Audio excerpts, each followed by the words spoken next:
कान्तिपुर समाचारमा स्वागत छ। सुरु गरौँ अहिलेका मुख्य समाचारबाट। कोरोना भाइरसबाट संक्रमितको संख्या 31 पुग्यो। 2 जना निको भएर घर फर्किए। काठमाडौँकी प्रसिद्धि भन्छन् रोगसँग लड्न अरू बिरामीलाई प्लाज्मा दिएर सहयोग गर्छु। उदयपुरको मस्जिदमा भेटिएका 12 संक्रमित मोरङ, सुनसरी, सप्तरीका दर्जनौं मस्जिदमा बसेको खुलासा। शंकास्पद ठाउँहरूमा आवागमन पूर्ण निषेध। समुदायमा परीक्षणको तयारी। मजदुरलाई राहत पुर्याउन प्रधानमन्त्रीले दिएको निर्देशन कार्यान्वयनमा सरकारी निकायबीच समन्वय अभाव। नगर प्रमुखहरू भन्छन् खानै नपाएर कोही उपत्यका छाड्नु पर्दैन। संक्रमणको उच्च जोखिम देखिएको सुदूरपश्चिम प्रदेशमा थप 1 लाख किटको माग। 1.5 लाखको परीक्षण गर्नुपर्नेमा 2 सातामा जम्मा 7,000 को सम्पन्न।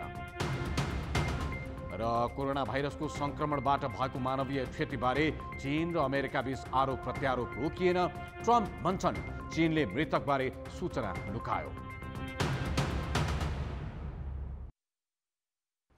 नेपालमा थप 1 जनामा कोरोना भाइरसको संक्रमण देखिएको छ। यससँगै संक्रमित हुनेको संख्या 31 पुगेको छ। स्वास्थ्य मन्त्रालयले आज दिएको जानकारी अनुसार 65 वर्षीय एक पुरुषमा संक्रमण देखिएको हो। संक्रमित व्यक्तिलाई कोशी अस्पतालमा उपचारका लागि राखिएको छ। थप जानकारी दिनका लागि हाम्रा संवाददाता महाप्रसाद खतिवडा विराटनगरबाट सम्पर्कमा हुनुहुन्छ।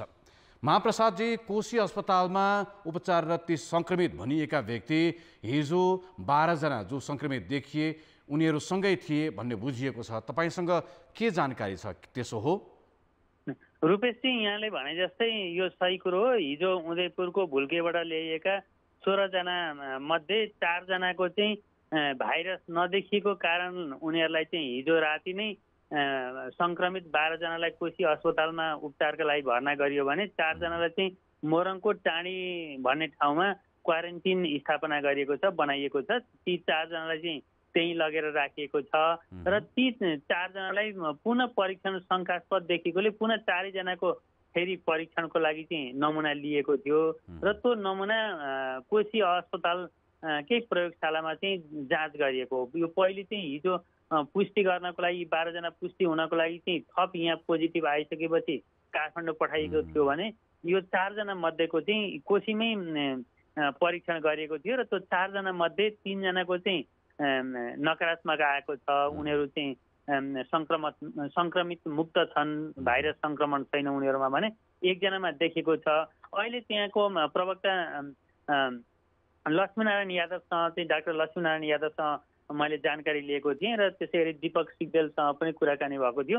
उहाँहरूले दिएको जानकारी अनुसार अब आज रातिभर उहाँ क्वारेन्टिनमा पनि राम्रैसँग चाहिँ अब राखेको छ। त्यति सिन्ड्रोम लक्षणहरू पनि केही नदेखेको र स्वास्थ्यमा कुनै गम्भीर लक्षण नदेखेको कारणले गर्दा भोलि बिहान ल्याउनलाई चाहिँ निर्देशन दिएको भनेर चाहिँ हामीलाई जानकारी गराउनु भएको छ। उनीहरूलाई अहिले कोशी अस्पतालमा पुर्याइएको छैन, हिजो जहाँ राखिएको थियो क्वारेन्टिनमा त्यही छन्। हजुर हजुर, उहाँहरू चाहिँ मोरङको टाढी भन्ने यहाँबाट लगभग 60, 70, 80, 90 किलोमिटर उत्तरतिर पर्छ, उत्तर पूर्व।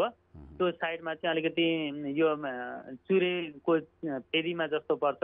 त्यो ठाउँमा चाहिँ क्वारेन्टिन बनाएको छ, त्यहाँ लगेर राखिएको छ र ती संक्रमित व्यक्तिलाई भोलि बिहान ल्याउने चाहिँ चिकित्सकहरूले जानकारी दिएका छन्। रुपेश, संक्रमण देखिएका ती व्यक्ति अहिले अन्य 3 जना भन्दा फरक आइसोलेसनमा छन्। हजुर हजुर हजुर, ती चाहिँ अलिक सुरक्षित तरिकाले राख्नु भनेर चाहिँ निर्देशन दिएको र भोलि मात्रै यहाँ ल्याउनु, राति नल्याउनु भनेर चाहिँ भनेको चिकित्सकहरूले जानकारी गराएका छन्। हिजो संक्रमण देखिएका 12 जना चाहिँ कोशी अस्पतालमा उपचार गराइरहेका छन्। उनीहरूको स्वास्थ्य अवस्था चाहिँ के छ?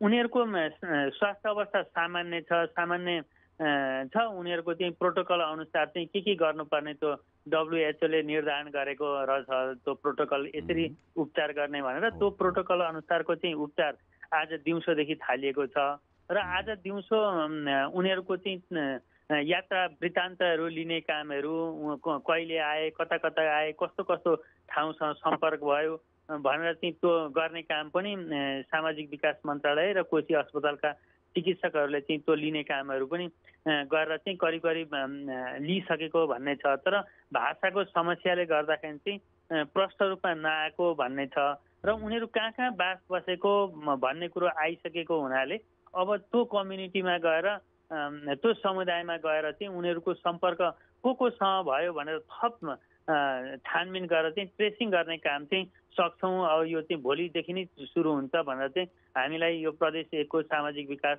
मन्त्रालयले जानकारी गराएको छ। रूपेशजी, यो ट्रेसिङ गर्ने काम त आजैबाट तत्काल सुरु हुनुपर्ने होइन र भोलिसम्म कुर्नुपर्ने स्थिति किन आयो? सामाजिक विकास मन्त्री जीवन घिमिरेसँग मैले कुरा यस विषयमा जानकारी लिएको थिएँ। यो करिब अपराह्न दिउँसो 12 बजेदेखि नै उहाँहरू यो ती जुन अस्पतालमा भर्ना भएका मानिसहरूसँग चाहिँ जानकारी लिनलाई चाहिँ जानुभएको थियो। स्वास्थ्यकर्मी, कोशी अस्पतालको स्वास्थ्यकर्मी र सामाजिक विकास मन्त्रालयका अधिकारीहरू। उहाँहरूले चाहिँ के भन्नुभयो भनेदेखि जुन नेपाली भनिएको एकजना मान्छे यी विराटनगर रानीको 57 वर्षीय हुनुहुन्थ्यो, उहाँ कान पनि नसुन्ने अनि नेपाली पनि भए पनि नेपाली नबुझ्ने त्यस्तो मानिस हुनुहुँदो रहेछ। अनि अरूले पनि भाषाको समस्या भयो, भाषा नबुझेर चाहिँ तथ्यगत रूपमा चाहिँ पूर्ण जानकारी चाहिँ प्राप्त गर्न सकिउन। त्यसले गर्दा अब आज चाहिँ अब ढिलो भयो। अब भोलि त्यसैले अब भोलि चाहिँ त्यो समुदायमा गएर उहाँहरू कहाँ कहाँ बास बस्नु भयो भन्ने कुरो चाहिँ जानकारी भयो। उहाँहरूले चाहिँ जति ट्रेनमा जोगबनीसम्म आउनुभयो त्यसपछि चाहिँ उहाँले पैदल यात्रा नै गर्नुभयो। त्यसले गर्दा सवारी साधनमा नचढेको कारणले गर्दा ठुलो अरू समुदायमा चाहिँ यो गएको छैन भन्ने एउटा आकलन गरियो भने। अर्को चाहिँ के हो भने उहाँहरू चाहिँ जहाँ जहाँ मस्जिद छ त्यहाँ बस्नुभयो र मस्जिदमा प्रार्थना गर्न आउने त्यही कम्युनिटी त्यही समुदायसँग मात्रै घुलमिल भएको कुराहरू आयो।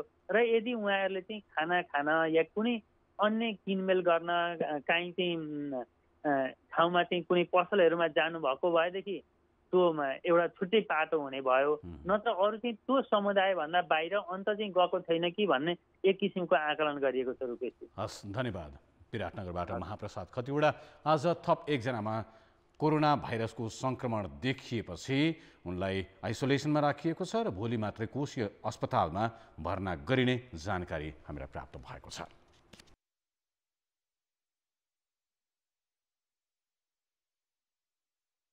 भोलिपल्टै आशाको सञ्चार भएको छ। काठमाडौँ र बागलुङमा कोरोना भाइरसबाट सङ्क्रमित 2 जना पूर्ण रूपमा निको भएर घर फर्किएका छन्। यसैबीच काठमाडौँकी प्रसिद्ध श्रेष्ठले समयमै सतर्कता अपनाउँदा आफू त स्वस्थ भइन् नै अरूलाई रोग लाग्न नदिन पनि पर्याप्त होसियारी अपनाएर जिम्मेवार नागरिकको परिचय दिएकी छन्। कोरोना भाइरसलाई हराएकी 19 वर्षीय प्रसिद्धले डिस्चार्ज हुँदै गर्दा आफ्नो प्लाज्मा अरू बिरामीको उपचारमा दिने चाहना समेत व्यक्त गरेकी छन्। प्रसिद्धिले टेकु स्थित शुक्रराज ट्रपिकल तथा सरुवा रोग अस्पतालको आइसोलेसनमा 27 दिन बिताइन्। अध्ययनका लागि फ्रान्स गएकी उनी चैत 4 गते कतारको दोहा हुँदै नेपाल आएकी थिइन्।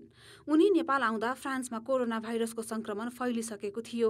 त्यसैले आफूमा लक्षण नदेखिए पनि उनी घरमा क्वारेन्टिनमा बसिन्। परिवारका सदस्यको सम्पर्कबाट टाढा रहिन्। कतारसम्म सँगै आएकी भियतनामी साथीले आफूलाई सङ्क्रमण भएको बताएपछि नेपाल आएको चौथो दिन उनी परीक्षणका लागि अस्पताल गइन्। परीक्षणले उनमा पनि सङ्क्रमण देखायो। मलाई खासमा टेको आएको 1-2 दिन पछि बल्ल सङ्क्रमण लक्षणहरू देखिन थालेको चाहिँ त्यो पछि नै हो। र त्यो पछि मेरो माइल्ड केस थियो।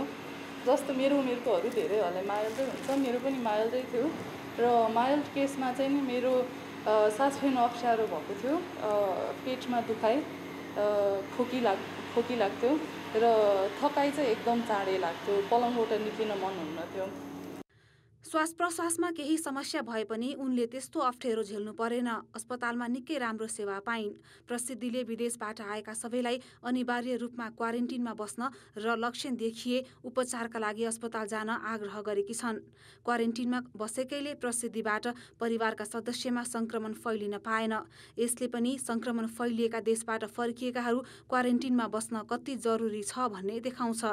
म सेल्फ आइसोलेसनमा बसेको थिएँ। म यहाँ आउँदाखेरि त्यो फैलिन पाएन, फ्यामिलीको अरू वरिपरि फैलिन पाएन होइन। तर धेरै मान्छेहरूले चाहिँ नि अहिले सरकारको आइसोलेसन सेन्टरहरूमा पुग्न पाएको छैनन्। उहाँहरूलाई म जतिकैको सुविधा, मसँग जे सुविधा थियो उहाँहरूसँग त्यो सुविधा छैन होला। तर सरकारले धेरै गर्नुभएको छ, तर उहाँ जहाँसम्म यो सुविधाहरू पुगेको छैन, पाउनुभएको छैन, म चाहिँ सरकारलाई अनुरोध गर्दछु उहाँहरूलाई पनि सकेसम्म साह्रै सहयोग गरिदिनुहोस् होला भनेर। सेल्फ आइसोलेसन स्ट्रिक्टली बसेको भएर मेरो परिवार पनि नेगेटिभ आउनुभयो।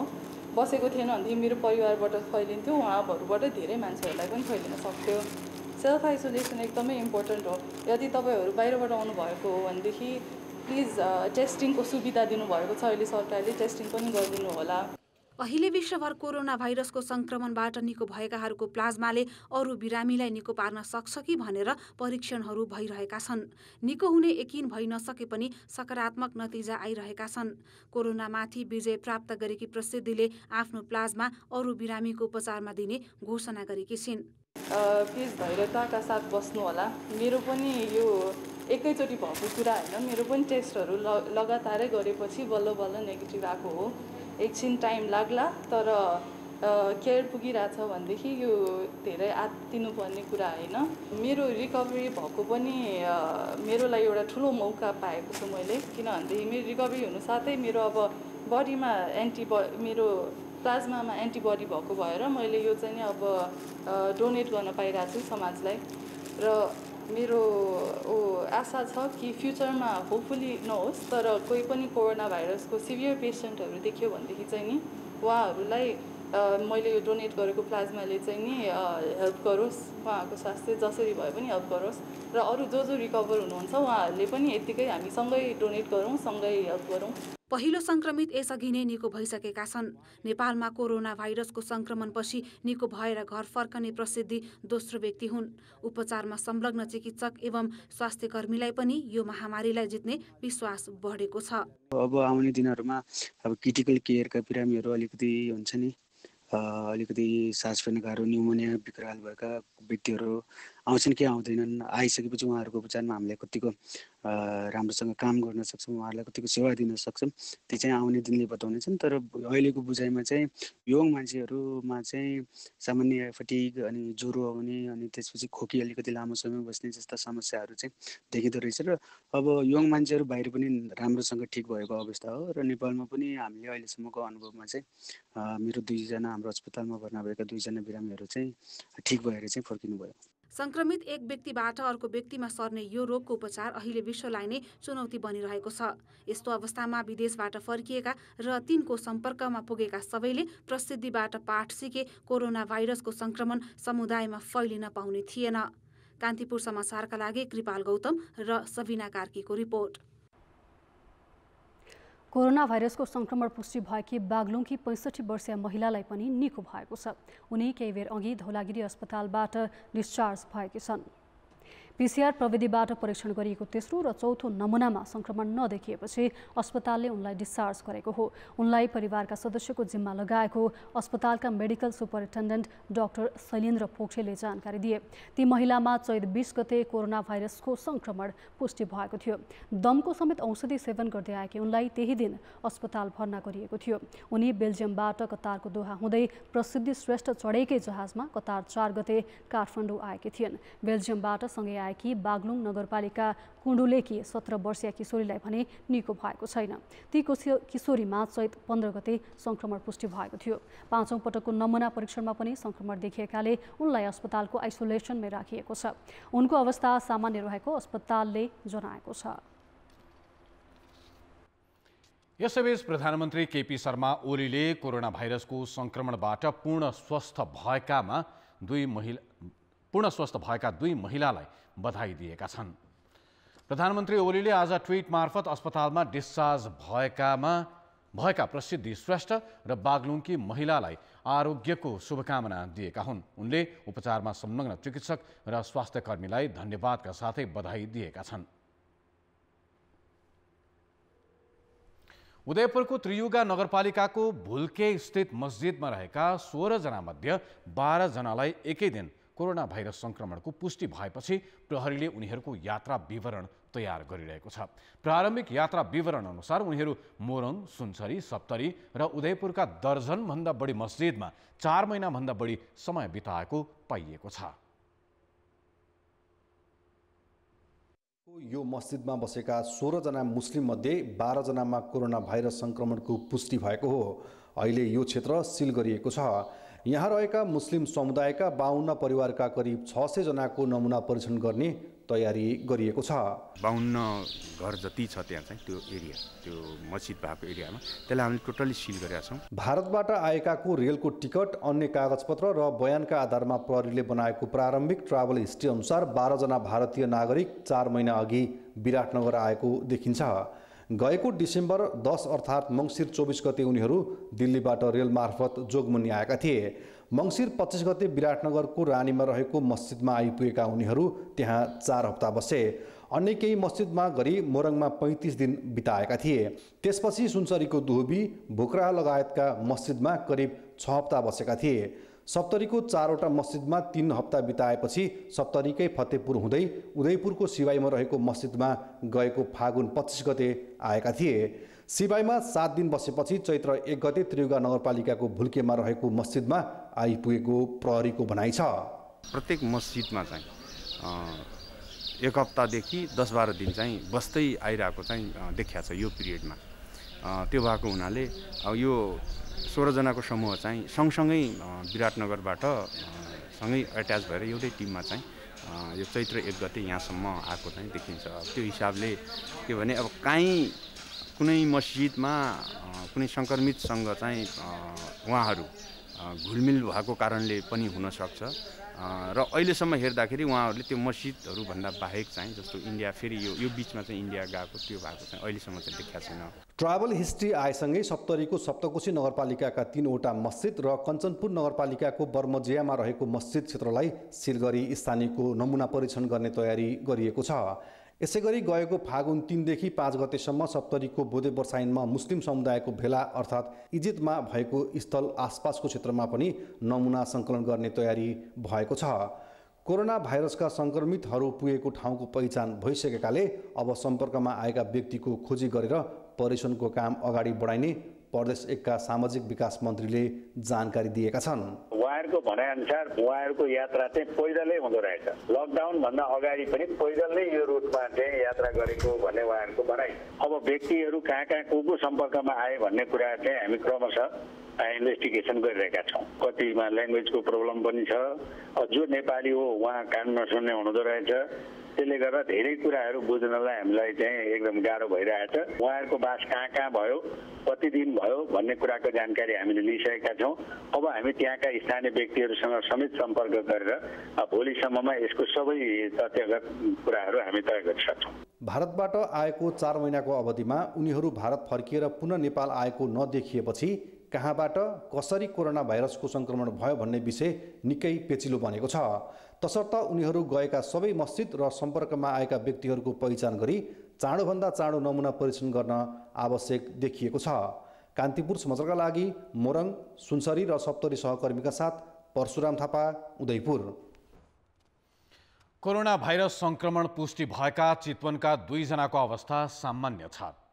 भरतपुर अस्पतालको आइसोलेसन कक्षमा रहेका उनीहरूलाई संक्रमणका कुनै पनि बाह्य लक्षण नदेखिएको अस्पतालले जनाएको छ। पहिलो चरणमा संक्रमण पुष्टि भएपछि आइसोलेसनमा राखिएका उनीहरूको 1 सातापछि पुनः परीक्षण हुने अस्पतालको भनाइ छ।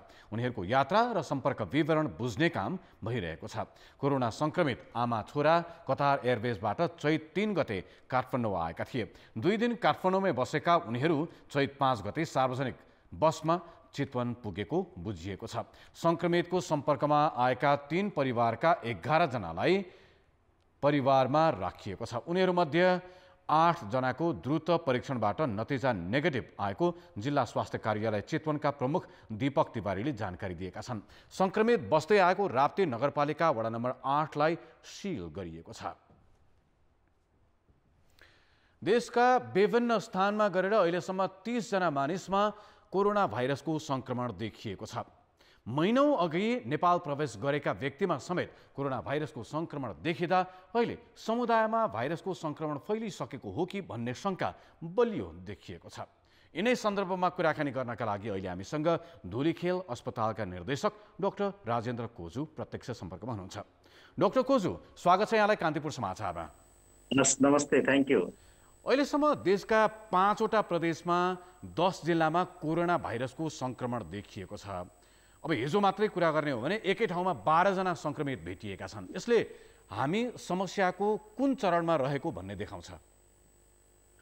अब अहिले हेर्दाखेरि पहिला चाहिँ हामीले विदेशबाट आएका व्यक्तिहरूसँग मात्र छ भन्ने बुझेको थियौँ। कैलालीको एकजना व्यक्ति भइसकेपछि हाम्रै समाजमा पनि यो सर्यो भन्ने कुरा हामीले बुझ्न थाल्यौँ र अहिले यो 12 जना एकैपल्ट संक्रमण देखिएको पनि यद्यपि अब ट्रेस गर्दाखेरि विदेशबाट आउनु भएको भन्ने कुरा त थाहा छ, तर समयको ड्युरेसन हेर्दा लामो देखिँदाखेरि अहिलेको यो त्यो समयको परिस्थितिले गर्दाखेरि पनि यहाँ हाम्रैमा संक्रमण पनि सरेको हो कि भन्ने शङ्का पनि अहिले हामीले चाहिँ बिर्सन सकिँदैन। त्यसकारण चाहिँ हाम्रोमा पनि समुदाय संक्रमण हुन सक्ने सम्भावना चाहिँ एकदम बलियो बन्दै गएको हामीले महसुस गर्नुपर्छ जस्तो लाग्छ। त्यसको अर्थ हामी कति खतरामा छौँ त अहिले? अहिले यो फेज भनेको चाहिँ अब हाम्रो दोस्रो फेजमा गइसकेको छ कम्युनिटी संक्रमणमा। अब यसबाट चाहिँ कम्युनिटी संक्रमण भएपछि अब यो चाहिँ ऱ्यापिडली इन्क्रिज हुन सक्ने, बढ्न सक्ने जुन चाहिँ अरू देशमा हामी देखिराखेका छौँ त्यो हुन सक्ने सम्भावना चाहिँ बलियो छ। यद्यपि यति हुँदाहुँदै हाम्रो देशमा अहिले लकडाउनको सिचुएसन केही हदसम्म राम्रो अनुशासित रूपमा भएको हुनाले कम देखिएको पनि हुन सक्ने एउटा सम्भावना चाहिँ छ। तर हामीले बिर्सनै हुँदैन कि अब यो हाम्रै देशमा पनि एकबाट अर्कोमा सरिराखेको हुन सक्ने सम्भावना चाहिँ एकदमै धेरै छ। यसलाई अलिकति प्रश्न पार्न सकिएला डाक्टर खोजु, जस्तो पहिलो चरणमा विदेशबाट आएका जो संक्रमित हुन् तिनमा संक्रमण देखिनु, दोस्रो चरण भनेको चाहिँ समुदाय स्तरको संक्रमण, यसलाई अलिकति प्रश्न पार्दिनुहुन्छ? यो भनेको चाहिँ अब यो भाइरस चाहिँ विदेशमा आउने व्यक्ति मात्र रहेन, यो त्यो विदेशबाट आएबाट लोकलमा सरे, यो लोकल पनि हामी जो चाहिँ बाहिर गएको छैनौँ अब हामीले पनि अर्कोलाई सर्न सक्ने भयो, हामीले पनि अर्कोलाई सार्न सक्ने भयो। लोकल ट्रान्समिसन्स यो स्थानीय तवरमै एकबाट अर्को व्यक्तिमा सर्न सक्ने भएपछि यसको जुन फैलावट चाहिँ एकदम धेरै हुने भयो। यो कुरा बुझ्नुपर्छ समुदायमा संक्रमण भन्ना साथ। यो अब बाहिरबाट आएकोलाई मात्र हामीले शङ्का गरिराख्ने कुरा भएन, यो यहीँ पनि हुन सक्ने सम्भावना भयो। हामी पनि आफैमा भाइरस छ भने, हाम्रो एसिम्टोमेटिक छ भने, हामी लक्षण बिनाको छ भने हामीले पनि अरूलाई सार्न सक्ने भयो, जसको चाहिँ इतिहासै छैन कि बाहिर गएको। यो अवस्था हो। अब अहिले सुरुमा त हामीले संक्रमण भित्रिनै नदिने भनेर सरकारले पनि त्यही हिसाबको विधिहरू अपनायो, सीमा सिल गर्ने, त्यसपछि लकडाउनमा जाने। अब यो समुदाय स्तरमै फैलिसकेको वा फैलिन सक्ने जोखिम देखिरहँदाखेरि अहिलेका लागि यो जे जति प्रयत्नहरू भइरहेका छन् ती काफी छन् या योभन्दा अरू केही तरिकाहरू अपनाउनु आवश्यक देख्नुहुन्छ? यसमा अब राम्रो कुरा चाहिँ के भन्न सक्छु भनेदेखि लकडाउन अलिक अगाडिदेखि नै भइराखेको हुनाले समुदायको संक्रमण धेरै हदसम्म नबढ्न सक्ला। यति भन्दै पनि अहिले कतिपय एक आपसमा हाम्रो ग्यादरिङमा हुने कुराहरू, अनि अब अहिले भनौँ न काठमाडौँबाट बाहिरिने हाम्रो जनसङ्ख्या पनि थुप्रै छ, अनि सँगसँगै हिँड्ने कुराहरू, यी कुराहरू पनि छँदैछ र अस्पतालहरूमा व्यक्तिहरू जाने पनि निरन्तर नै छ। अनि यी कुराले एकले अर्कोलाई, इभन फ्यामिलीमै पनि, परिवारमै पनि जो व्यक्ति बाहिर गएर आएको छ यदि उसले संक्रमण भित्रायो भने त भित्रै पनि सर्न सक्छ नि त। यो कुराहरू चाहिँ एकदम समस्या नै देखिन्छ यो लोकल संक्रमण भइसकेपछि। अब यसको उपाय के त भन्ने जुन कुरा आउँछ, उपाय भनेको अब अहिले हामीले पहिलादेखि नै गर्दै आएको हात धुने, भरसक धेरै कुराहरू नछुने, अझै पनि हामीले एकअर्कामा फिजिकल डिस्टेन्स चाहिँ राख्ने, दूरी चाहिँ बढाउने, र यदि लक्षणहरू देखियो भने तुरुन्तै नै यसको चाहिँ हामीले टेस्ट गरेर त्यसलाई चाहिँ हामीले तुरुन्तै उपचारतिर लाग्ने। अब कोभिड-19 नै भइसकेको छ, अस्पतालमै जानुपर्ने छ भने अस्पतालमा पूर्व तयारी गरेर त्यही उपचार सुरु गर्नु पर्यो। यदि होइन, माइल्ड सिम्पटमहरू मात्र, एकदम थोरै सिम्पटमहरू मात्र छ भने घरमै पनि उपचार गर्न सक्ने व्यवस्था चाहिँ अझै पनि छ, अवस्था चाहिँ अझै पनि छ। हजुर डाक्टर साहब, अहिले नेपालमा जति पनि परीक्षणहरू भइरहेका छन् यो परीक्षणको गति कति सन्तोषजनक छ? हेलो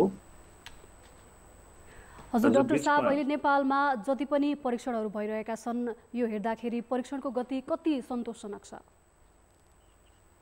परीक्षणमा अहिले मलाई लागेको चाहिँ यो हाम्रो जुन रियल टाइम गरिराखेका छौँ त्यसको दायरा चाहिँ अझ बढेको हो भने धेरै राम्रो हुन्छ। यो जुन ऱ्यापिड डायग्नोस्टिक किट छ त्यो ऱ्यापिड डायग्नोस्टिक किटबाट हामी जुन हेर्छौँ त्यसबाट चाहिँ त्यो व्यक्तिमा पहिला कुनै भाइरसको सङ्क्रमण भएर एन्टिबडिजहरू छ कि छैन भन्ने कुरा मात्र देख्न सक्छौँ। भनेको मतलब उसमा भाइरस पहिला थियो कि थिएन भन्ने कुरा मात्र हामी पत्ता लगाउन सक्छौँ। तर अहिले सङ्क्रमण गर्न सक्ने भाइरस भयो भने त्यो चाहिँ रियल टाइम पिसिआरबाट मात्र थाहा हुन्छ। यसको लागि त्यसैले रियल टाइम पिसिआरलाई अझ व्यापकता बढाउन चाहिँ अति जरुरी छ। हजुर, अहिले समस्याको जुन गहिराई देखिन्छ त्यो अनुकूल सरकारका नीति र व्यवहार देख्नुहुन्छ नि, तपाईँको आफ्नो मूल्याङ्कन के छ? अब यसमा सरकारले सकेको गरेको त म मान्छु, किनभने लकडाउन भयो र अरू अब अस्पतालहरूको नीति निर्देशन बनाएको, तर अझै पनि यसलाई द्रुत गतिमै अगाडि लानुपर्ने छ। यो तीनटा चिजमा भन्न चाहन्छु। लकडाउन गर्यो तर समस्या अर्को आइदियो, किनभने जनताहरू चाहिँ अब खानाको व्यवस्था नभएर अथवा परिवारमा पुग्न चाहेर अथवा अरू विभिन्न कारणले गर्दाखेरि आफ्नै ठाउँमा पुग्न आवश्यक रह्यो। यो कुरालाई व्यवस्थापन चाहिँ गर्नुपर्ने पनि देखिन्छ, किनभने खाना अर्को महत्त्वपूर्ण छ। रोगको महामारी एकातिर छ भने खाना अर्को एकदमै ठुलो महत्त्वपूर्ण छ। यसलाई चाहिँ व्यवस्थापन राम्रैसँग गरेर घरमा पुर्याइदिन पायो भने राम्रो। एक दोस्रो, शङ्कास्पद छ भनेदेखि टेस्ट गर्न जरुरी नै छ। त्यस्तै व्यक्तिहरूलाई पनि टेस्ट गरेरै लानुपर्ने हुन्छ अनि त्यसको टेस्टको दायरा बढाउनु पर्यो। नम्बर 2, अर्को एकदमै तेस्रो महत्त्वपूर्ण कुरा चाहिँ स्वास्थ्यको सेवा दिने अस्पतालदेखि अरू स्वास्थ्य केन्द्रहरूमा चाहिँ पर्याप्त मात्रामा यो प्रोटेक्टिभ गाउनहरू, सुरक्षा कवचहरूदेखि लिएर अरू विभिन्न पूर्वाधारहरू चाहिँ एकदमै तयारी गरिदिनुपर्छ। नम्बर 3, यो सँगसँगै एउटा जनरल पब्लिकलाई पनि भन्नुपर्ने कुरा चाहिँ के छ भने यसको सन्तास त धेरै बढ्या छ, तर सन्तास सँगसँगै यसबाट हामी धेरै त्रसित नहुनुपर्ने आधारहरू पनि छन्। किनभने विश्वभर देखिराखेकोमा 80% जस्तो 80% जस्तोलाई यो बिना लक्षण नै यो कोरोना भाइरस चाहिँ ठिक भएर जान्छ। त्यो छ भने भर्ना गर्नुपर्ने अथवा अस्पतालै पुग्नुपर्ने 20%मा पनि 15%लाई चाहिँ निको पनि हुन्छ र 5% चाहिँ अब मृत्युसम्म हुन सक्ने देखाएको छ। त्यसकारणले हामी घरमै बसिराख्दाखेरि पनि धेरै नै त्रसित हुनुपर्ने कुरालाई चाहिँ हामीले अलिकति कम गर्नुपर्छ जस्तो लाग्छ। यति भन्दा भन्दै तयारी चाहिँ नेपाल सरकारले अथवा हाम्रो गभर्मेन्टले र अथोरिटीले गर्नुपर्ने तयारी चाहिँ अस्पताल, त्यसपछि पब्लिक नीतिहरू र यो जो जोखिममा परेका व्यक्तिहरू उहाँहरूलाई ठाउँमा पुर्याइदिनेदेखि लिएर खानाको व्यवस्था गर्नेदेखि लिएर र यो टेस्ट गर्नुपर्ने आवश्यकता चाहिँ म एकदमै देख्छु र यसलाई चाहिँ धेरै नै हामीले जोडबल गर्नुपर्छ जस्तो मलाई लाग्छ। डाक्टर कोजु, अहिले कतिपय विज्ञ कतिपय चिकित्सकसँग अनौपचारिक रूपमा कुराकानी गरिरहँदाखेरि कस्तो कुरा सुनिन्छ भने अहिले चाहिँ यसलाई अन्यथा नसोच्ने हो भने हुरी अघिको सनाटाको रूपमा व्याख्या गरिरहेका छन्, सार्वजनिक रूपमा भन्न नसके पनि। डाक्टर कोजु, अलिकति यथार्थ तपाईले कसरी देख्नुहुन्छ? भोलिको दिन साँच्चै त्यसो भनिए जस्तो भयावह स्थिति आउन सक्ने सम्भावना छ? हुन त यो आकलन गर्न त्यति सजिलो त छैन। यो यहाँले भन्नुभएको जस्तो आकलन गर्न त्यति सजिलो छैन, तर मेरो व्यक्तिगत यसमा विचार के छ भने अब हामीले भाइरसलाई बुझ्नको लागि यो कठिन यात्रा नै छ जुन चाहिँ हामीले देखिराखेका छौँ। वुहान, चाइनादेखि लिएर इटली, अमेरिका हुँदै अब अफ्रिका र इन्डिया जस्तो ठाउँहरूमा पनि यसको बढ्ने क्रम देख्दाखेरि भाइरसको एकातिर छ। भ्याक्सिन र ट्रिटमेन्टको त कुनै पनि अहिलेसम्म एकदम मूलभूत कुरा नै आइसकेका छैन, यो पनि हामीलाई थाहा छ। र हामीले एपिडेमियोलोजीको ट्रेन्ड हेर्ने हो भने यसको चाहिँ कसरी बढ्दै गयो भन्ने कुरा हेर्ने हो भने हामी त्यस्तो खालको भोलिको भयावह दिनको चाहिँ हामीले मतलब तयारी चाहिँ त्यस्तो अवस्थाको लागि गर्नुपर्ने नितान्त आवश्यक हो। किनभने एपिडेमियोलोजिकल ट्रेन्डमा हामी नेपाल मात्र छुट्टै हौँ भनिराख्न सक्दैनौँ। यति भन्दा भन्दै यसको लागि तयारी हुनुपर्छ। हामी प्रिपेयर फर द वर्स्ट, त्यो त हुनैपर्छ, जसको लागि धेरै गाह्रो कुरा छ। जस्तै चिकित्सक विज्ञहरूले भन्नुभएको जस्तै हाम्रो अस्पतालहरू नै त्यो लेभलमा तयारी चाहिँ छैन। त्यो कुरा म पनि मान्छु, छैन। किनभने हामीसँग भेन्टिलेटर, अक्सिजन अनि प्रपर सप्लाइज, पिपिई, यो सबै कुराहरू चाहिँ एकदमै राम्रो चाहिन्छ र वे पनि राम्रो हुनुपर्छ। किनभने कोभिड-19 का पेसेन्ट्स र अरू पेसेन्ट्सहरू एकै ठाउँमा राखेर उपचार गर्दा अरू बिरामीहरूलाई पनि धेरै यसले चाहिँ सताउँछ र स्वास्थ्य कर्मीलाई पनि धेरै सताउँछ। त्यसैले डाक्टर कोजु, तपाईँ आफै पनि एउटा अस्पतालको नेतृत्व गरिरहनु भएको छ तपाईँको अस्पतालमा चाहिँ के कस्तो व्यवस्थापन गरिराख्नु भएको छ? तपाईँले भनेकै कुराहरू, तपाईँले भनेकै समस्याहरू तपाईँको अस्पतालमा चाहिँ छ कि छैन? अहिले हामीले चाहिँ हाम्रो अस्पताललाई कसरी हामीले म्यानेज गरिराखेका छौँ भने यसमा हामी जनरल हस्पिटल हो। अहिले जनरल इमर्जेन्सीमा आउनेदेखि लिएर अरू बिरामीहरू आउँदाखेरि उहाँहरूको उपचारलाई हामीले अहिले चाहिँ कुनै पनि ठाउँमा कम्प्रोमाइज गर्न सक्दैनौँ, उहाँहरूलाई उपचार दिनै पर्छ। त्यस कारणले हामीले बेसिक मेजर एरियालाई चाहिँ हामीले ग्रिन जोन अथवा कोरोनाबाट चाहिँ बचाउनको लागि छुट्याएका छौँ र केही ठाउँ एउटा वार्डलाई चाहिँ हामीले आइसोलेटेड एरिया बनाएर त्यसमा चाहिँ शङ्कास्पद कोरोनाहरू उपचार गर्ने वार्ड बनाएका छौँ, जुन चाहिँ हाम्रो गेट 0 देखि नै दुईपल्ट ट्रियाज, दुईपल्ट उनीहरूको चाहिँ स्क्रिनिङ हुन्छ। एउटा टेम्परेचर स्क्रिनिङ हुन्छ भने एउटा हिस्ट्री र उनीहरूको कन्ट्याक्ट हिस्ट्री र सिम्पटमहरूको स्क्रिनिङ हुन्छ। त्यसबाट शङ्कास्पद भयो भने सिधै आइसोलेटेड एरियामा जान्छ। त्यसमा अनि पुरै नै त्यो प्रोटोकल अनुसार सिस्टमेटिकल्ली उनीहरूको टेस्ट गर्नेदेखि लिएर आइसोलेसनमा राखिन्छ। यो दुईटाबाट चाहिँ उहाँहरू शङ्कास्पद देखिँदैन भने अरू जनरल उपचारको लागि जान्छ। अहिले हामीले कोभिडलाई हेर्दा हेर्दै अरू बिरामीहरू जोखिममा परेका जस्तै ट्रमा दुर्घटना भएर आएका हुन्छन्, डेलिभरी हुन नसकेका हुन्छन्, अरू एपेन्डिसाइटिस भएका हुन्छन्, तिनीहरूलाई उपचार गर्नको लागि पनि हामीले बचाइराख्नुपर्ने छ। यति हुँदाहुँदै उनीहरूलाई क्रस इन्फेक्सन यो कोभिड नआओस् भनेर पनि प्रोपरली ध्यान दिनुपर्ने छ। एउटा त्यो भएको कारणले गर्दाखेरि हरेक अस्पताललाई हामीले कोभिड स्पेसिफिक बनाउन पनि सक्दैनौँ जस्तो लाग्छ। कोभिड स्पेसिफिक बनाउने हो भने त्यो अस्पताललाई प्रचुर मात्रामा पूर्वाधारदेखि लिएर व्यक्तिलाई प्रोटेक्टिभ गाउनदेखि लिएर सबै कुरा तयारी एकदमै गर्नुपर्छ। नेपाल सरकारले गरिराखेको जस्तो पनि लाग्छ, तर अब कहाँसम्म छ त्यो कुरा त मैले ठ्याक्कै थाहा पाउने भएन, तर यो गर्नुपर्ने आधार चाहिँ यही नै हो। हस्, धन्यवाद डाक्टर कोजु। डाक्टर राजेन्द्र कोजु, धुलीखेल अस्पतालका निर्देशक। हामीले उहाँसँग अहिले सङ्क्रमणको स्तर कहाँसम्म पुगेको हो, जोखिम कहाँसम्म पुग्न सक्छ, यिनै विषयमा कुराकानी गऱ्यौँ। धनगढीका एकजना महिलामा बाहिरबाट आएका आफन्तबाट सरेको बाहेक अन्यलाई नेपालभित्रै भाइरस सरेको पुष्टि भएको छैन। तर हिजो उदयपुरमा देखिएका 12 सङ्क्रमितमा भने भाइरस नेपालमै सरेको हो या अन्यत्रबाटै सङ्क्रमित भएर आएका हुन् भन्ने यकिन भएको छैन। तर एकै ठाउँमा यति धेरै सङ्क्रमित फेला पर्नुलाई समुदायमा सङ्क्रमण फैलिएको हुन सक्ने बलियो आधारका रूपमा लिन सकिने र यसले अरू जटिल परिस्थितिको सङ्केत गर्ने चिकित्सकहरू बताउँछन्। शुक्रबार एकै दिन कोरोना भाइरसका 14 जना नयाँ बिरामी भेटिए। तीमध्ये 12 जना उदयपुरको एक मस्जिदमा बस्दै आएका थिए। ती सङ्क्रमितले आफूहरू मङ्सिर 25 मई नेपाल प्रवेश गरेको बताएका छन्, जबकि त्यो समयमा यो भाइरस नै पत्ता लागिसकेको थिएन। उनीहरूले दिएकै सूचनालाई आधार मान्ने हो भने यसलाई दुई किसिमले मूल्याङ्कन गर्न सकिने जनस्वास्थ्यविद बताउँछन्। एक, उनीहरूलाई आफ्नै समूहका सदस्यबाट भाइरस सरेको हुनसक्छ, जसको पहिचान नभएर निको भइसकेको मान्नुपर्छ। त्यसो नभए उनीहरूलाई नेपालमै सङ्क्रमण भएको हुनुपर्छ, तर यिनले दिएकै विवरणलाई सरकारी संयन्त्रले पूर्णतः विश्वास गर्न सकेको छैन। यिनको पृष्ठभूमि र विवरणले पनि यही देखाउँछ। निकै धेरै यात्रा गरेको यिनको पृष्ठभूमिसँगै सङ्क्रमणको विस्तार पनि धेरै भएको हुनसक्छ।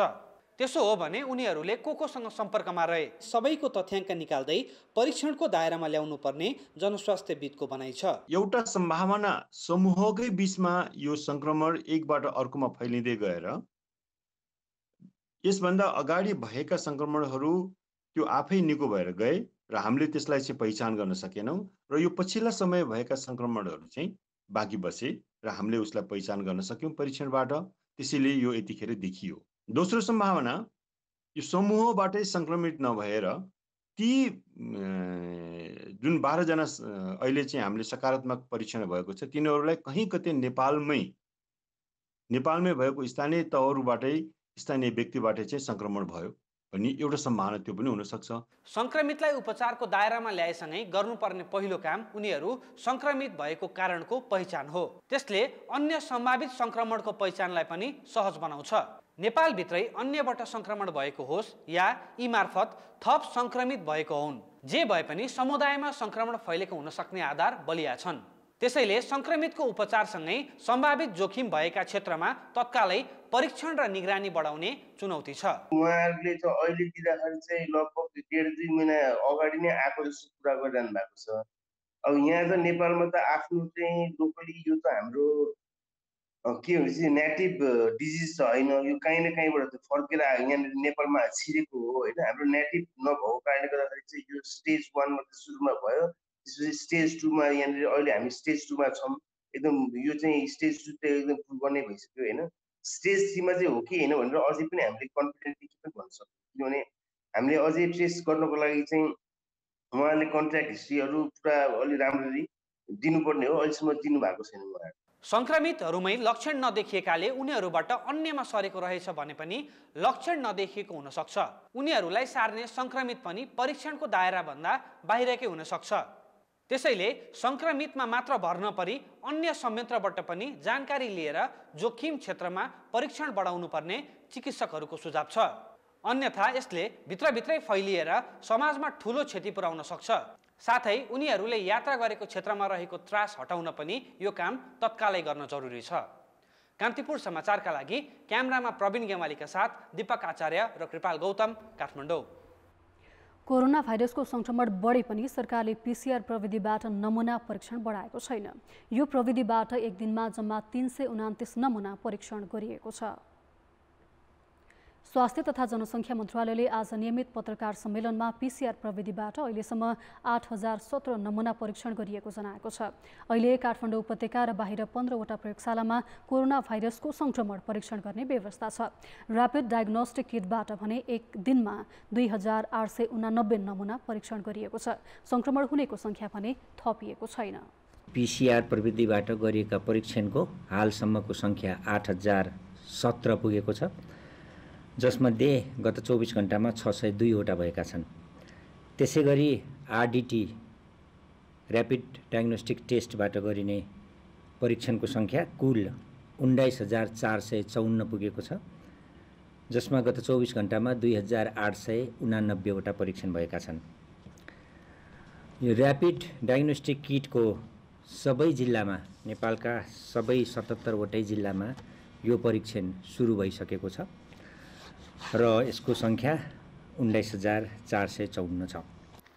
मन्त्रालयका अनुसार कोरोना भाइरसको संक्रमणको आशंकामा 117 जनालाई आइसोलेसनमा राखिएको छ। यस्तै 254 जना रेड जोनमा छन्। मन्त्रालयले लकडाउनको अवस्थामा बालबालिकामा मानसिक समस्या हुन सक्ने भन्दै सतर्कता अपनाउन अभिभावकसँग आग्रह गरेको छ।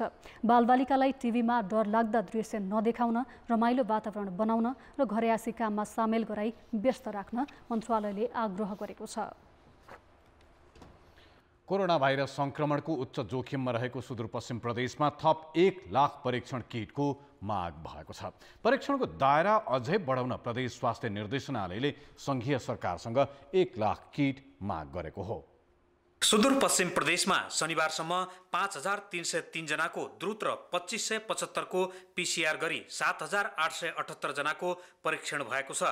PCR परीक्षण गरिएका मध्ये 2490 जनाको नतिजा नेगेटिभ आएको छ भने 80वटा नमुना परीक्षणकै क्रममा छन्। परीक्षणको दायरा अझै बढाउनु पर्ने आवश्यक भइरहेकै बेला सुदूरपश्चिम प्रदेशको स्वास्थ्य निर्देशनालयले थप 1 लाख किट माग गरेको छ। हालसम्म क्वारेन्टिनमा बसेका करिब 2500 र बाँकी 5300 को परीक्षण गरिएको छ। अहिले 9वटै जिल्लाका क्वारेन्टिनमा रहेका 1239 जना छन्। तीमध्ये अधिकांशको दुवै थरी परीक्षण भएको छैन। सुदूरपश्चिममा भारतबाट मात्रै नेपाल प्रवेश गर्नेको सङ्ख्या करिब 1,50,000 रहेको छ। यसअघि सुदूरपश्चिममा 20,000 किट प्राप्त भएको स्वास्थ्य निर्देशनालयले जनाएको छ। 5 जनामा संक्रमण पुष्टि भइसकेको सुदूरपश्चिममा परीक्षण दायरा नबढेको आरोप समेत छ। समग्र हामीका 20,000 किट भइसकेका छ। हामीले 9वटा जिल्लामा किटहरू पठाइरहेका छौँ। क्वारेन्टाइनमा बसेकाहरू सबैको जाँच गरेका छौँ र अझै आएर क्वारेन्टाइनमा जो बस्दैछन् उहाँहरूको पनि हामीले फेरि जाँच सुरु गर्ने भनेर 9वटा जिल्लाका साथीहरूलाई जानकारी गराएका छौँ। कम्तीमा पनि 1 लाख जति किट चाहिँ चाहिन्छ भनेर मैले स्वास्थ्य तथा जनसङ्ख्या मन्त्रालयलाई अनुरोध गरेर पठाइसकेको छौँ। सीमावर्ती भारतबाट अनियन्त्रित रूपमा नेपाल प्रवेश गर्नेको सङ्ख्या धेरै भएकाले जोखिममा रहेको प्रदेशका स्वास्थ्य संस्थामा जनशक्ति र पूर्वाधार अभावले पनि परीक्षणमा समस्या हुँदै आएको छ। जनशक्ति अभाव टार्नका लागि शुक्रबार 33 जना चिकित्सकको आवासीय टोली सुदूरपश्चिम आएको थियो। टोलीमा आएका चिकित्सकलाई शनिबार विभिन्न जिल्लामा खटाइएको स्वास्थ्य निर्देशनालयले जनाएको छ। यता सेती प्रादेशिक अस्पतालमा उपचाररत 5 जना संक्रमितको अवस्था सामान्य रहेको उपचारमा संलग्न चिकित्सकले जनाएका छन्। कान्तिपुर समाचारका लागि क्यामेरामा सुदीप थापाका साथमा टेकराज जोशी, धनगढी, कैलाली। ब्रेकपछि स्वागत छ। प्रधानमन्त्रीले बिहिबार कोरोना भाइरस रोकथाम सम्बन्धी उच्चस्तरीय समन्वय समितिका सदस्यलाई बोलाएर हिँडेरै सहरी क्षेत्र बाहिर कसैलाई पनि जान नदिन र त्यस्तालाई खाने व्यवस्था गर्न निर्देशन दिएका थिए। तर भोकै पर्ने अवस्था देखाउँदै काठमाडौँबाट लस्करका लस्कर हिँडेर जानेको सङ्ख्या घटेको छैन। प्रधानमन्त्रीको निर्देशन कार्यान्वयनमा सरकारी निकायबीच समन्वय अभाव देखिएको छ। ललितपुरको हरिसिद्धिबाट लुबु हुँदै सिन्धुली जान हिँडेका 47 जनालाई महानगरीय प्रहरी प्रभाग लुबुले शनिबार करिब 3 घण्टा रोक्यो। प्रभावसँग ती मानिसलाई खुवाउने खाद्यान्न थिएन। त्यसैले महालक्ष्मी नगरपालिकाले खाने बस्ने व्यवस्थाका लागि आग्रह गर्यो। तर नगरपालिकाले व्यवस्थापन गर्न नसकिने जवाब दिएको भन्दै प्रहरीले ती मानिसलाई गाउँ जान अनुमति दियो। यो एउटा प्रतिनिधि उदाहरण मात्र हो। थानकोट, साँगा लगायत नाकाबाट पनि लकडाउनकै बीच हिँडेर गाउँ फर्किनेको लस्कर छ। खाने अन्न केही पनि नभएको स्थानीय तहले राहत नदिएको र ज्यालादारी गरी कमाएको रकम पनि सकिएकाले बाध्य भएर गाउँको बाटो लागेको उनीहरूको भनाइ छ। यस्तो बेलामा यस्तो महामारी चलेको बेला जानु हुँदैन भन्नुहुन्छ। अब हामीलाई पनि जान रहर त थिएन। यत्रो सानो बच्चा 1.5 वर्ष 6 महिनाको त्यस्तो बच्चाहरू लिएर हिँडेको छौँ हामीलाई पनि जान रहर त थिएन। अब बाध्यता पर्यो, त्यही भएर त्यहाँबाट अन्तिममा अब हामी जमाएर लग्दिन्न भन्न ठेकदारले भन्यो। त्यहाँबाट अब के गर्ने, रासन पनि छैन, पैसा पनि दिन्न। त्यहाँबाट अब हिँड्नु त पर्यो, त्यहाँबाट हिँड्ने आयो। त्यहाँबाट ठेकदारले रासन पनि दिएन। अब के खाने हेर्नु, त्यहाँबाट पैसा पनि दिएन।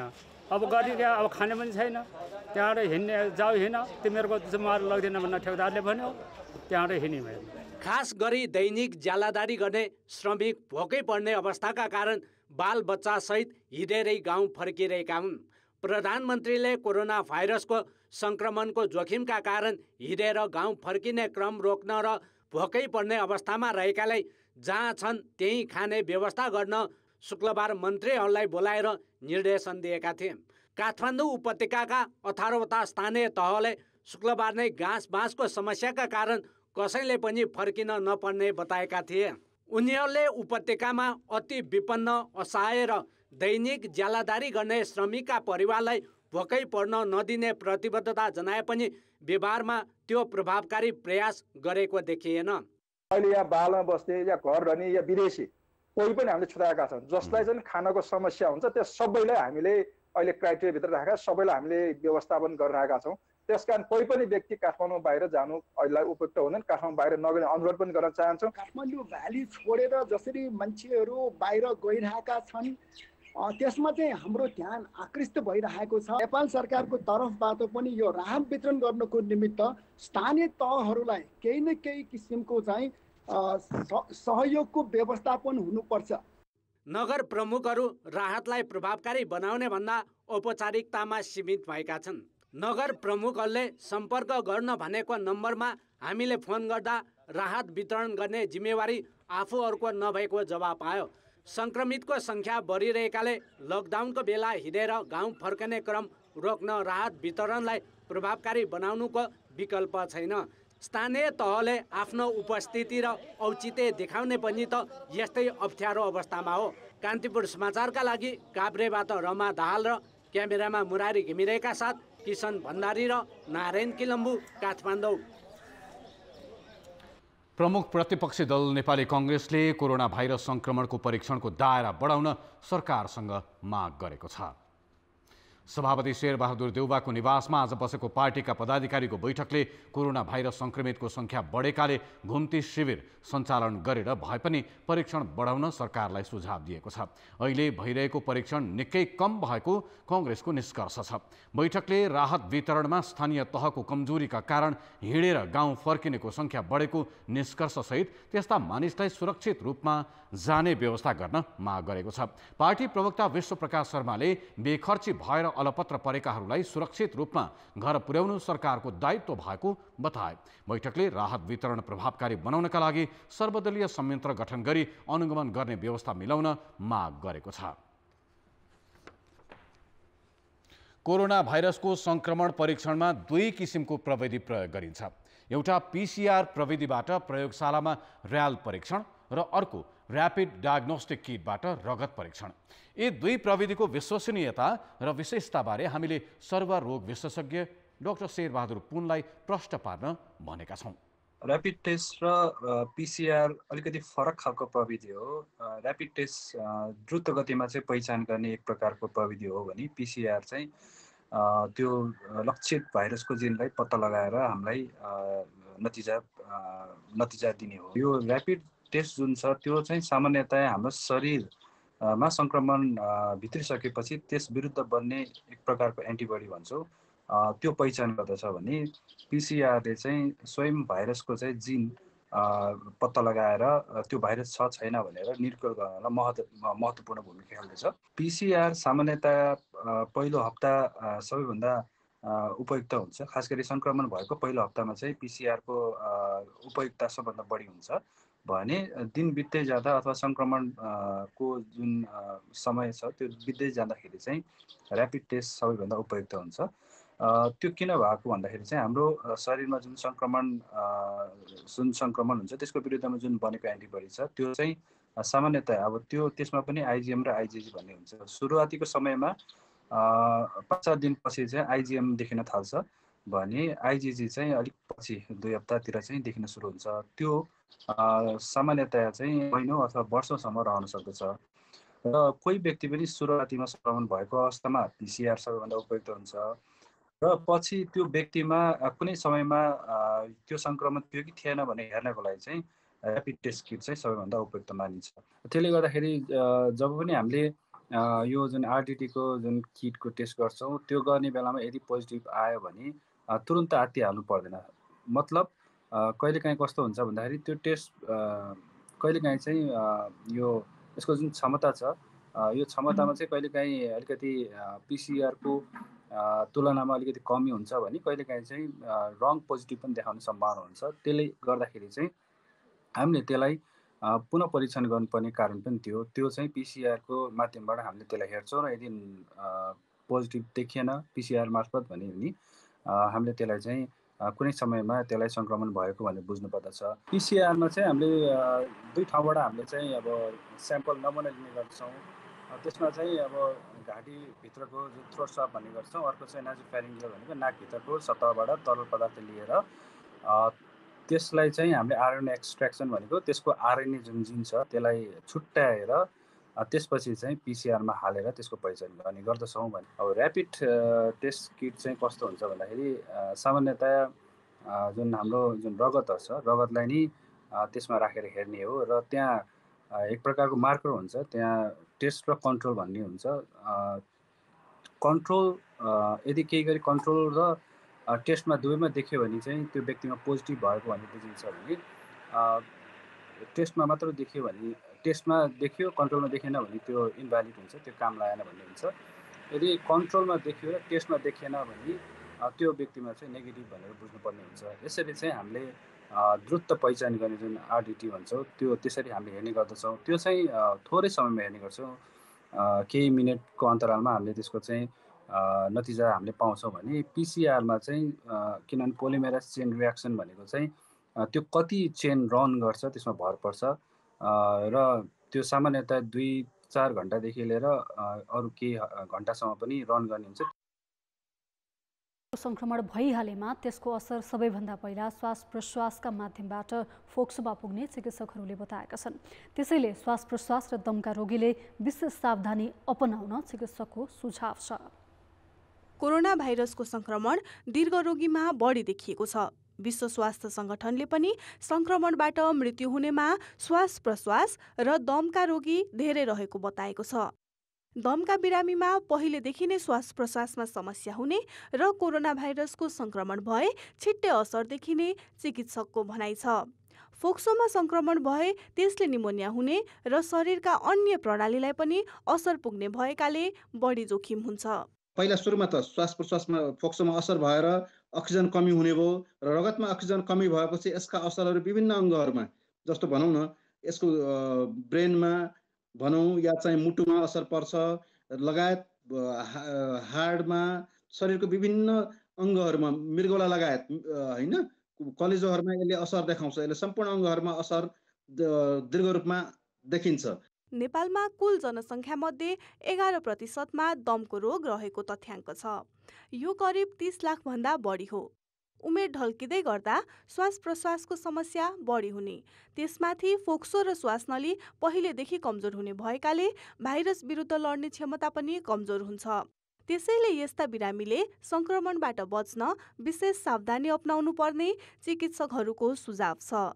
पोसिलो तत्त्व खाने, हैन, अक्सिजन लगाइराख्नु भएको छ भने अक्सिजन नियमित गर्ने र उहाँले रोटाहेलरहरू धेरै जसो बिरामीहरूले लिइराख्नु भएको छ त्यो पनि नियमित गर्ने, नछोड्ने र बाहिर ननिस्किने। भाइरस संक्रमणको जोखिम जुनसुकै उमेर समूहका व्यक्तिमा हुन्छ, तर मृत्यु दरमा भने मुटु रोग, मधुमेह र फोक्सोमा समस्या भएका व्यक्तिसँगै अन्य दीर्घरोगी बढिरहेको विश्व स्वास्थ्य सङ्गठनको अध्ययनले देखाएको छ। त्यसैले श्वास प्रश्वासको माध्यम हुँदै रगतमा संक्रमण फैलाउने कोरोना भाइरसबाट बच्न दम तथा अन्य दीर्घरोगीले विशेष सुरक्षा र सतर्कता अपनाउनु जरुरी छ। कान्तिपुर समाचारका लागि सृजना बास्तोला, काठमाडौँ। भारतबाट निर्वाध रूपमा आउने गरेका सवारी साधनले कोरोना भाइरसको संक्रमण फैलिने उच्च जोखिम छ। सीमा नाकाबाट दैनिक उपभोग्य र अति आवश्यकीय वस्तु बोकेका मालवाहक सवारी लिएर आउने चालक र सहचालकको स्वास्थ्य अवस्थाको जाँच नै नगरी काठमाडौँसम्म सामान लिएर आउने हुँदा कोरोना भाइरसको संक्रमण फैलिने जोखिम बढेको हो।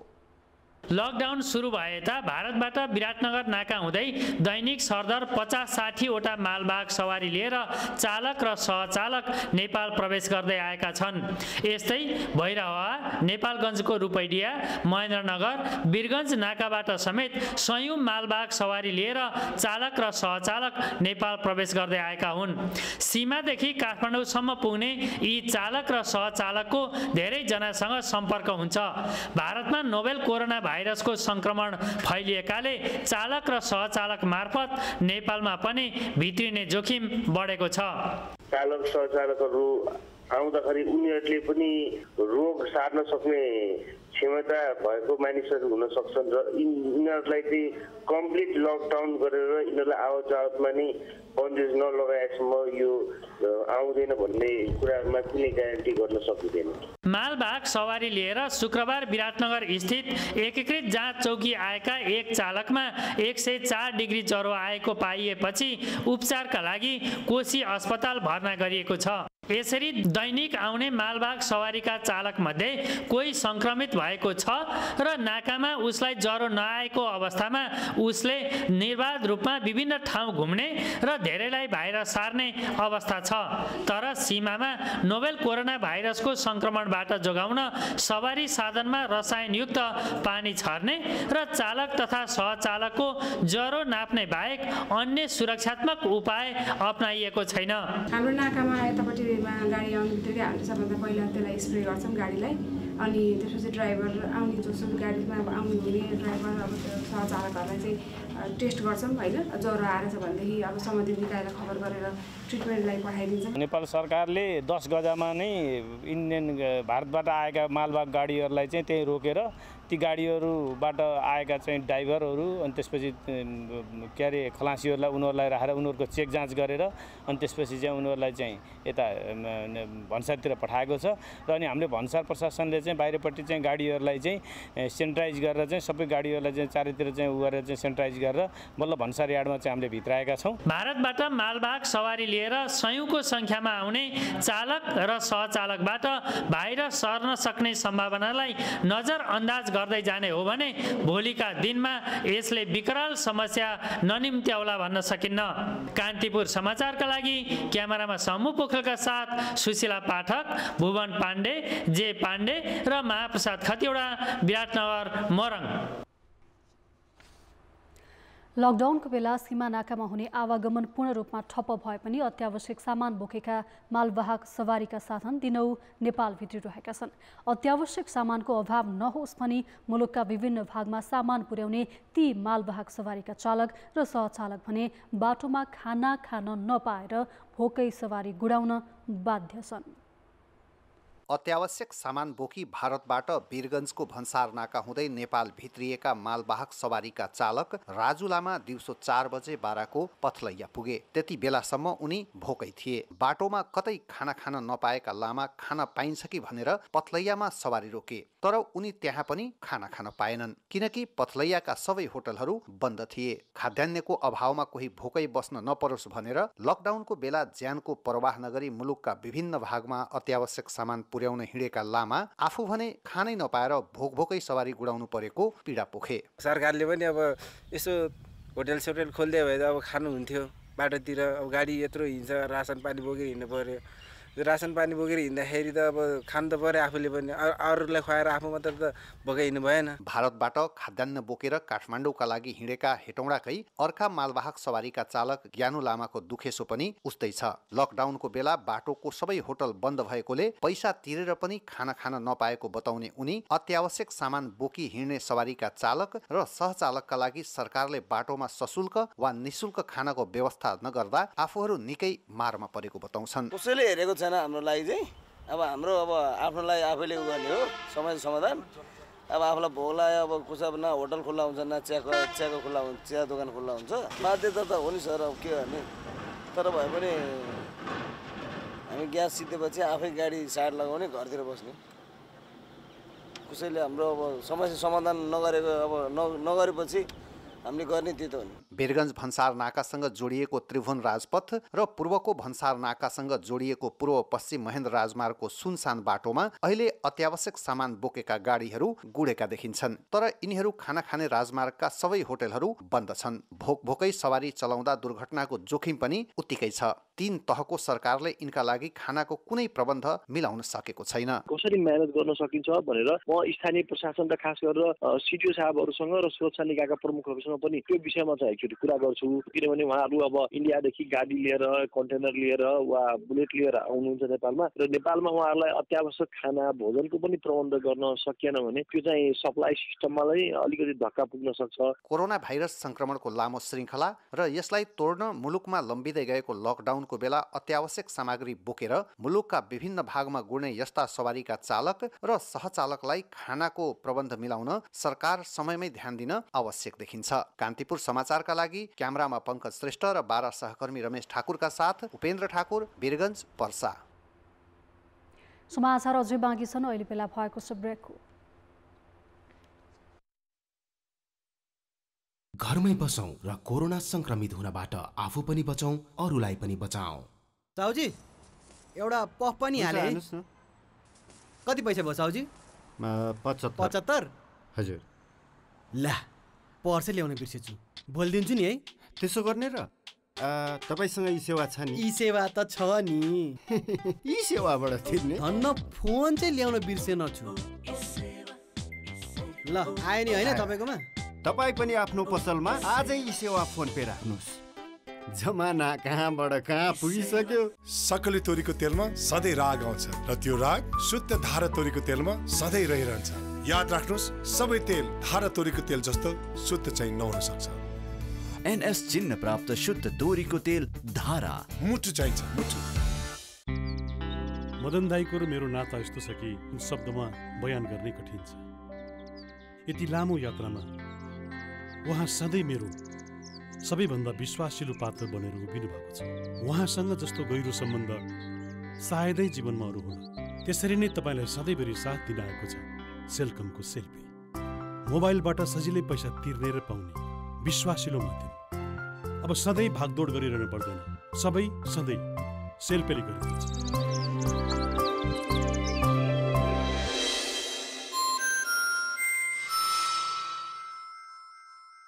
घरमै बसौँ र कोरोना संक्रमित हुनबाट आफू पनि बचौँ, अरूलाई पनि बचाऊ।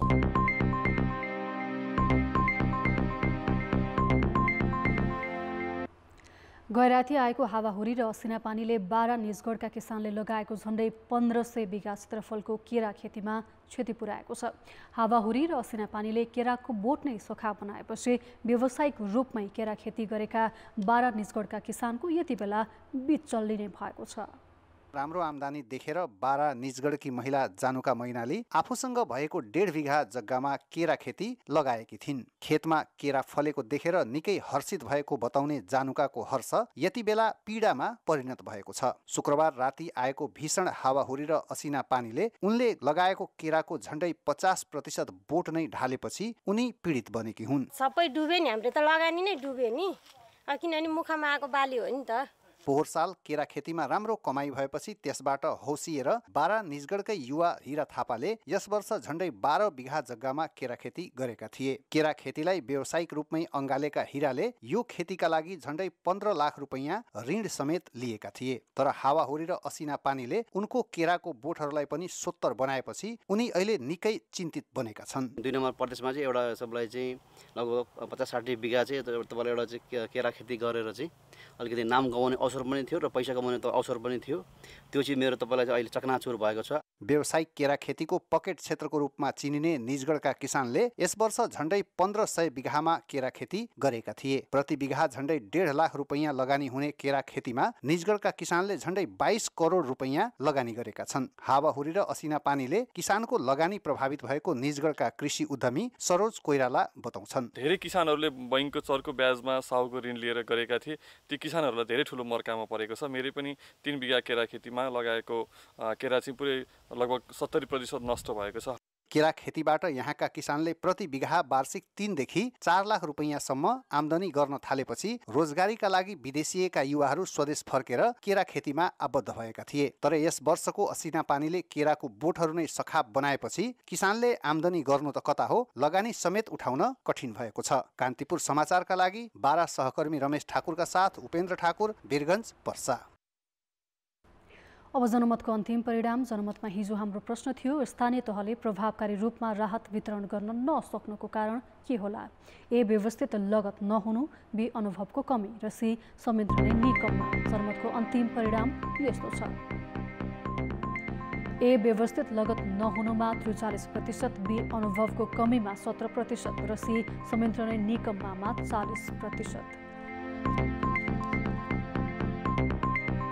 अब आजको प्रश्न। जनमत हाम्रो प्रश्न छ, सीमा पारीबाट आउने गाडीका चालकको स्वास्थ्य परीक्षण किन नगरिएको होला?